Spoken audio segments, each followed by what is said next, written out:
Dear friend, welcome to our channel AEH। अब करो। Guys, पिछली वीडियो में हमने आपको डिविजिबिलिटी के बारे में बताया था कि डिविजिबिलिटी क्या होती है, यानी किसी नंबर को कैसे डिवाइड किया जाता है, वो कैसे चेक किया जाता है कि 2 की डिविजिबिलिटी क्या होती है। लास्ट में अगर इवन नंबर हो, 2 हो, 4 हो, और 3 की डिविजिबिलिटी यानी उनका जो डिजिट का सम है, जैसे डिजिट का सम वो डिवाइड होना चाहिए। तो और ऐसी 4 की, 5 की, 6 की ऐसी डिविजिबिलिटी बताई थी हमने पिछली वीडियो में। अगर आप डिविजिबिलिटी चेक करना चाहते हैं किसी नंबर की कि किसी नंबर को कैसे डिवाइड किया जाता है, तो हमारी पिछली वीडियो में आप देख सकते हैं। हमने उसको अच्छी तरह से डिस्क्राइब किया है। आपकी हम यूपी टेट और सी टेट की परीक्षा में बहुत ही हेल्पफुल होगी ये वीडियो। आज की क्लास में हम आपसे डिस्कस करेंगे कि जो कोई नंबर होता है उसकी प्लेस वैल्यू और उसकी फेस वैल्यू क्या होती है। यानी प्लेस वैल्यू, उसका प्लेस डिसाइड करता है कि उसकी प्लेस वैल्यू क्या होगी। किसी नंबर की प्लेस वैल्यू चेंज हो सकती है उसके प्लेस के हिसाब से। मान लो जैसे 1, 2, 3 है और यहाँ पे हमने 2 की प्लेस वैल्यू निकालनी। 2 की यहाँ पे प्लेस वैल्यू है क्या, 20। अगर हमने ऐसे 1, 3, 2 लिख लिया, यहाँ पे 2 की प्लेस वैल्यू क्या है, 2, तो यानी इसका प्लेस चेंज हो रहा है। अगर 1 पे था तो क्या था, इसकी वैल्यू 2, और 10th पे आ गया तो क्या होगी, प्लेस वैल्यू 20। ऐसे ही अगर हम 2, 3, 1 करेंगे तो उसकी प्लेस वैल्यू क्या आ जाएगी, 200। यानी प्लेस के हिसाब से उसकी वैल्यू जो चेंज हो रही है उसे प्लेस वैल्यू कहते हैं। अगर हम आपसे डिस्कस करें कि फेस वैल्यू क्या होती है, फेस वैल्यू यानी जो किसी भी नंबर की जो रियल वैल्यू होती है उसे बोलते हैं फेस वैल्यू। रियल वैल्यू मतलब जैसे 1 की 1 ही होती है, 2 की 2 ही होती है, 3 की 3 होती है। चाहे हमने नंबर लिख लिया जैसे 1, 2, 1, 3, 2 लिख लिया, तो यहाँ पे अगर हमें 1 की फेस वैल्यू निकालनी तो 1 ही रहेगी, और 3 की फेस वैल्यू निकालनी तो 3 ही रहेगी। यानी जो उसकी रियल वैल्यू एक्चुअल जो वैल्यू होती है उसे फेस वैल्यू बोलता है।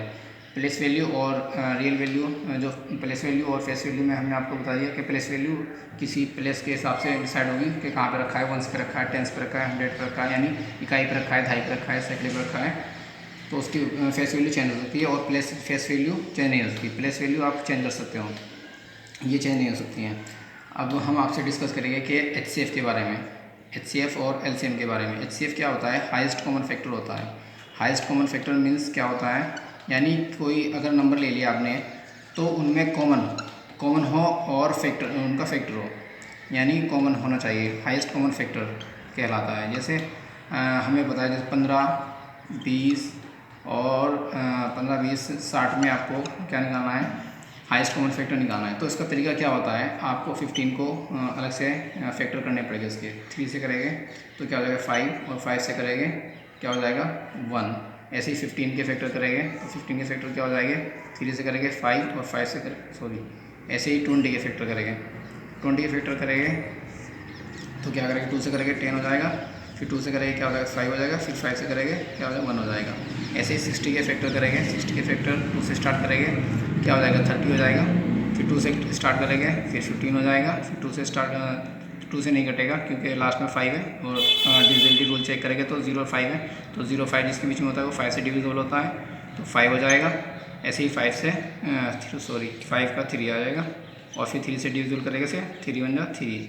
अब हम देखेंगे जब 15 के जो हमने फैक्टर किए हैं, 15 के फैक्टर किए हैं 3 × 5, और हमने 20 के जो फैक्टर किए हैं वो क्या किए हैं 10 × 5 2 × 2 × 5, और जो हमने 60 के जो फैक्टर किए हैं वो क्या है 2 × 2 × 5 × 3। तो इसमें इन तीनों में कॉमन क्या आएगा, ये 5 यहाँ पे भी है, 5 यहाँ पे भी है, 5 यहाँ पे भी है, तो HCF क्या आ गया इसका, HCF आ गया इसका 5, यानी जो तीनों में कॉमन हो उसे बोलते हैं हाईएस्ट कॉमन फैक्टर। इसका एक मेथड तो ये होता है निकालने का। दूसरा मेथड HCF निकालने का क्या होता है, जैसे 15 है, 20 है, 60 है। दूसरा मेथड क्या होता है, आप इससे सबसे स्मॉलेस्ट वैल्यू लीजिए और उससे बड़ी लीजिए, उनको दोनों को क्या कीजिए डिवाइड कीजिए। जैसे 20 को 15 से 20 को डिवाइड करेंगे तो 15 बन जाएगा 15, ये 1 टाइम चलेगा, और यहाँ पे रिमाइंडर बचेगा 5। अब जो 5 रिमाइंडर बचेगा, जो लार्जेस्ट वैल्यू है, तो तीसरी जो वैल्यू, थर्ड वैल्यू जो लार्जेस्ट वैल्यू होती है उसे उठा लीजिए 60, इसे डिवाइड करेंगे तो 12 टाइम्स चलेगा यहाँ पे 60, और जो इसका डिवाइजर आएगा वही क्या कहलाएगा आपका HCF।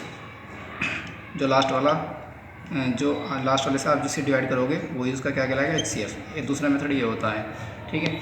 अब हम आपसे बात करेंगे LCM के बारे में। LCM क्या होता है, LCM होता है least common factor. Least common multiplications, यानी सबसे छोटा कॉमन होना चाहिए और मल्टीप्लिकेशन होना चाहिए। तो लीस्ट कॉमन फैक्टर जैसे आपको 15 में निकालना है, 20 में निकालना है और 60 में 15, 20, 30 में निकालना है, तो लीस्ट कॉमन फैक्टर निकालना है। तो इसका आप डायरेक्टली निकाल सकते हो। कैसे निकालोगे, ऐसे रखोगे से और यहाँ पे देखोगे कि 2 से डिविजिबल कौन सा आएगा। पहले 2 से 2 का टेबल चलाएंगे, 15 इस पर तो नहीं चलेगा, इस पर चल जाएगा 10 टाइम्स, इस पर चल जाएगा 15 टाइम्स। फिर 2 का टेबल चलाएंगे, 2 का टेबल इस पर 15 टाइम्स, इस पर नहीं चलेगा, इस पर 5 टाइम चल जाएगा और यहाँ पे 15 टाइम चल जाएगा। अब हमने डिविजिबिलिटी रूल पढ़ा था कि इसमें लास्ट में 5 है, लास्ट में 5 है, लास्ट में 5 है। तो 5 का डिविजिबिलिटी रूल क्या कहता है कि 5 से लास्ट में 5 होना चाहिए, 0 होना चाहिए, तो वो नंबर 5 से डिवाइड हो जाता है। तो ये 3 टाइम चल जाएगा, ये 1 टाइम चल जाएगा, ये 3 टाइम चल जाएगा। ऐसे 3 का टेबल 3 पे 1 टाइम चल जाएगा और 1 टाइम चल जाएगा, 1 टाइम चल, जो ये आएगा इसकी मल्टीप्लाई कर लेंगे, यही आपका क्या कहलाएगा, एलसीएम कहलाएगा। 2 2 जा 4, 4 5 जा 25, 25 3 जा 60, तो क्या हो गया इसका एलसीएम 60। ये एलसीएम इस तरह से इसका एलसीएम फाइंड आउट करते हैं। किसी भी नंबर का एलसीएम फाइंड आउट करने का तरीका ये होता है। Dear friend, please like, share and subscribe to our channel. Please press bell icon so that you can get new video notifications.